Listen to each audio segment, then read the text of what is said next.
A guy clearing out his late father's workshop found a heavy, gilded contraption with 2 brass dials shoved into a bucket of rusty paintbrushes. He nearly tossed the whole bucket straight in the skip. That junk was a Leonard Davis double inclinometer. Auction records put pieces like it well over $8,000.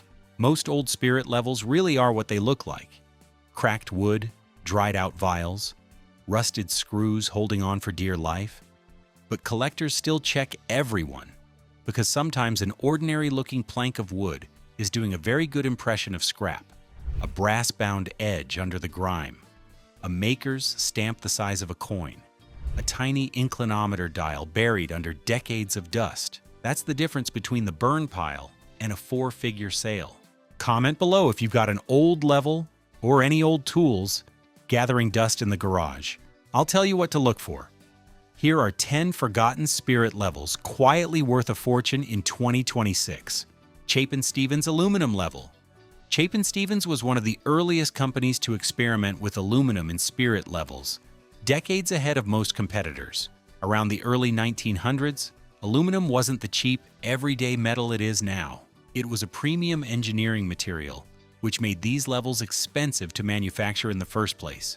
Most examples were used hard by working carpenters, so one with its original finish, a readable maker's stamp, and intact bubble vials is getting harder to find every year.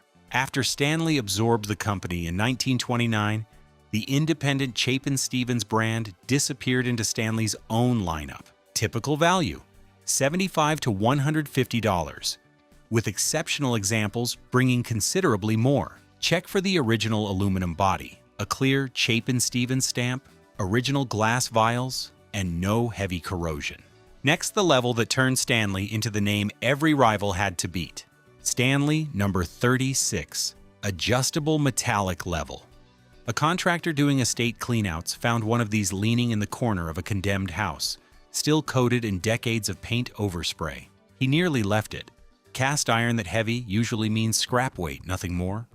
Introduced in 1898, the number 36 became Stanley's flagship cast iron carpenter's level.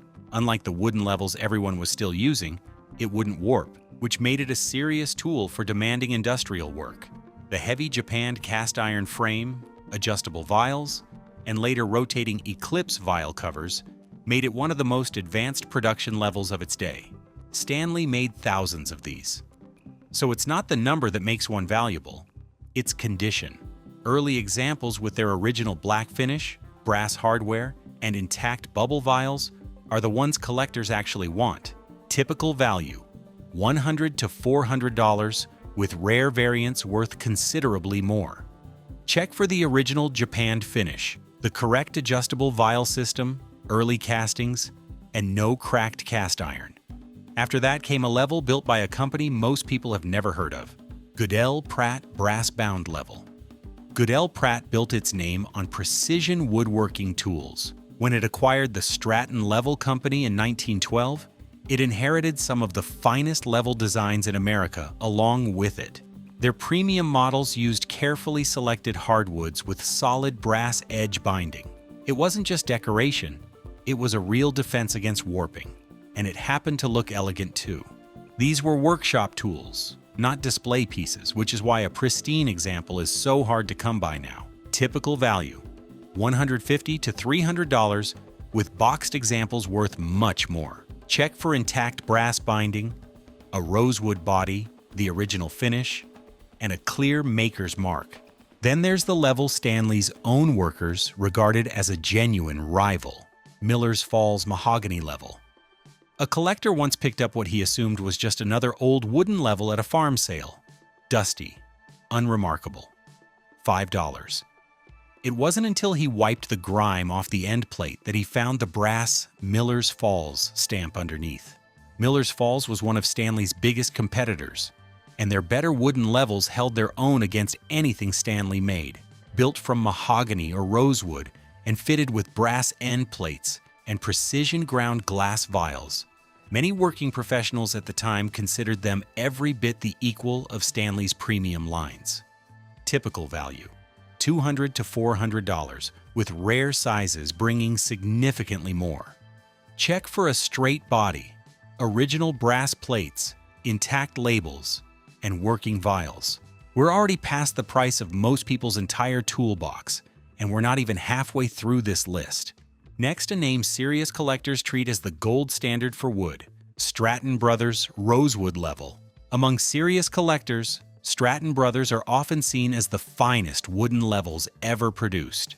Their patented brass-bound construction kept tropical hardwood perfectly straight over generations, while giving the level an unmistakably luxurious look. Smaller machinist models are especially sought after and regularly sell for several $100s on their own. Typical value: $250 to $600.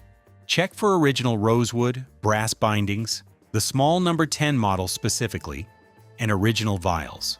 If you're still with me, hit subscribe. I dig up exactly this kind of overlooked antique tool every week, and I'd rather show you what it's worth than see it end up at the tip. After that, Stanley's own answer to the Strattons.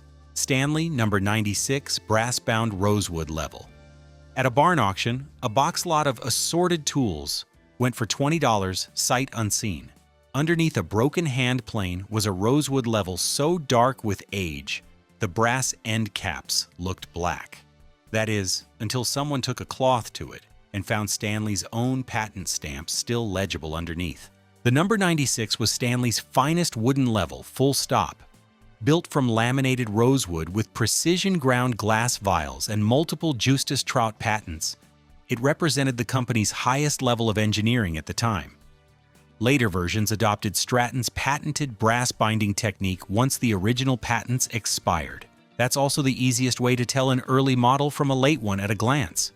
Typical value: $300 to $700. Check for laminated rosewood, brass end caps, early patent features, and ground glass vials.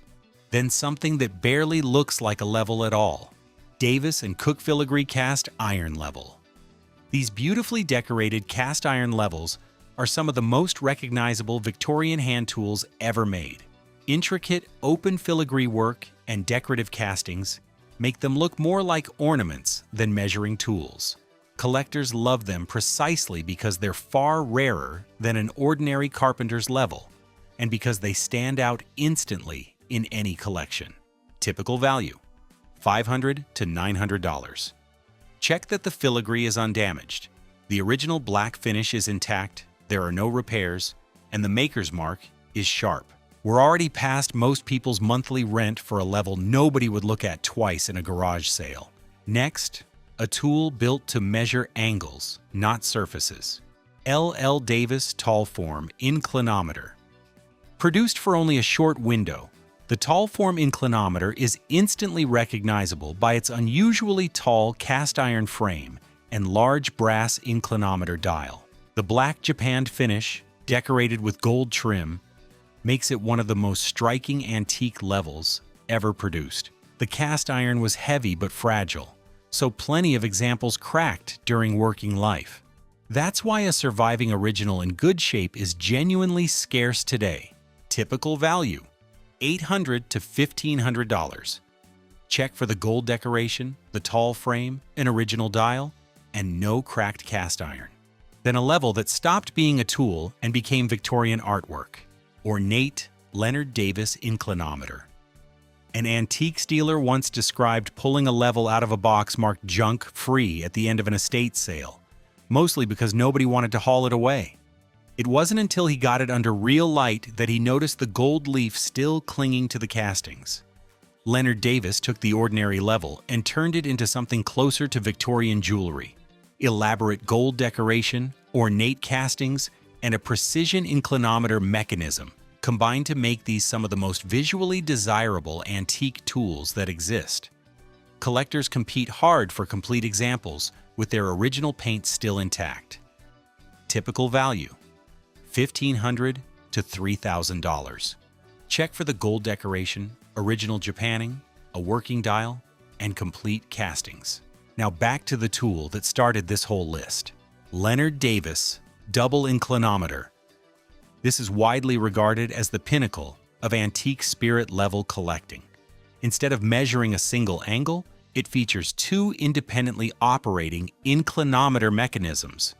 That's an astonishing piece of engineering for the late 19th century. Only a handful survive in complete condition. When one turns up at a specialist tool auction, it draws worldwide bidding. Exceptional examples have sold for well over $8,000, making this the most valuable spirit level most collectors will ever see.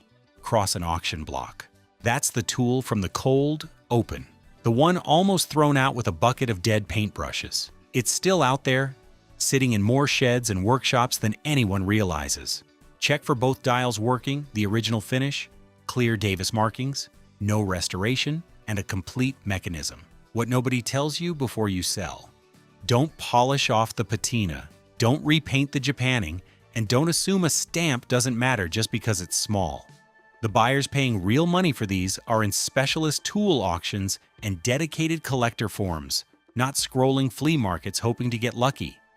Photograph the maker's mark, the dial, the vials, before anything gets sold or scrapped. And check completed auction sales, not asking prices. Then tell us what's leaning against the wall in your garage.